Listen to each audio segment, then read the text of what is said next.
Cancel culture is finally being called out for what it is, emotional blackmail. And that's coming from the second most powerful man in this whole country, Vice President Vance. The drama began Thursday with the resignation of a 25-year-old member of Elon Musk's DOGE team. Marco Alez had been doxxed by a reporter for the Wall Street Journal, a woman named Catherine Long.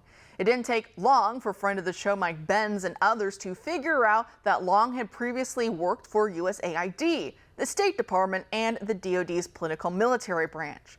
So this wasn't just curious journalism, this was a political attack through the left's favorite tool, doxing and reputational destruction. How did she even find out who this 25-year-old was? Did her contacts within the intel community leak out private information about this young man?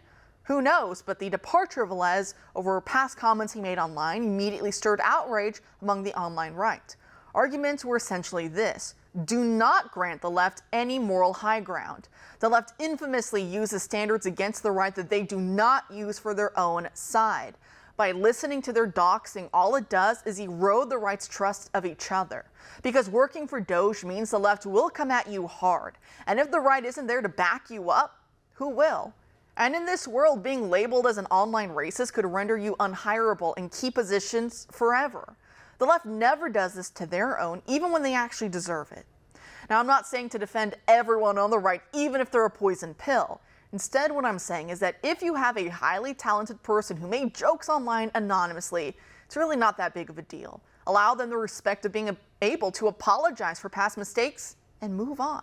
That's what Elon Musk wrote on X heading into the weekend after he committed to bringing the staffer back onto the team after conducting a poll on his social media platform to see what people thought. Musk wrote, "To err is human, to forgive is divine." So one of the things Alez is getting negative press for was his use of the term normalized Indian hate. Now, for those of you who are online, who aren't online, that sounds like straight up racist bigotry. And it can definitely be used that way. There's no doubt about that. But not always, and that's what's key. Essentially what happens is that since the left argues it's literal racism to notice anything about any group of people, then some people will joke that they're engaging in quote-unquote hate by arguing against certain undesirable aspects of mass migration. So it's a meme, in other words, and not always an open admission of some undue resentment. That doesn't necessarily make it better because we shouldn't be talking like that, even if we're just joking, right, about other human beings made in the image and likeness of God. But it does change the intention, and therefore it lends itself to being something which can be repented of and moved on from.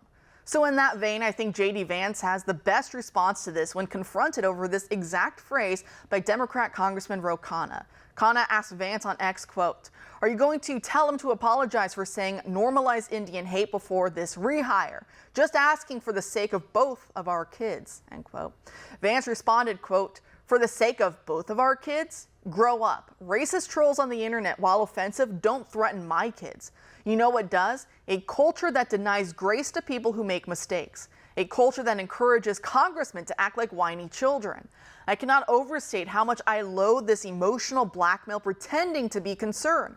My kids, God willing, will be risk takers. They won't think constantly about whether a flippant comment or a wrong viewpoint will follow them around for the rest of their lives. They will tell stupid jokes. They will develop views that they later think are wrong or even gross.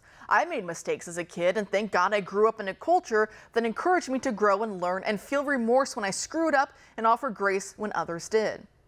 I don't worry about my kids making mistakes or developing views they later regret. I don't even worry that much about trolls on the internet.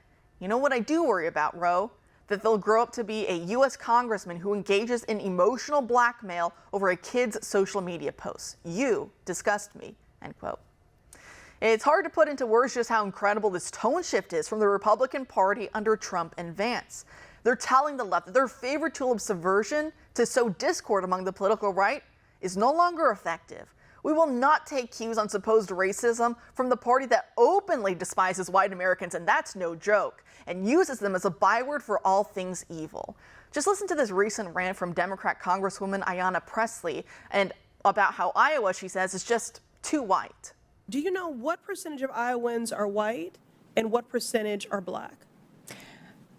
I don't know the exact percentages, no. We're by far a larger percentage of white population. That's correct. Iowa is 90% white and only 4.5% black. So that is drastically different from the national population.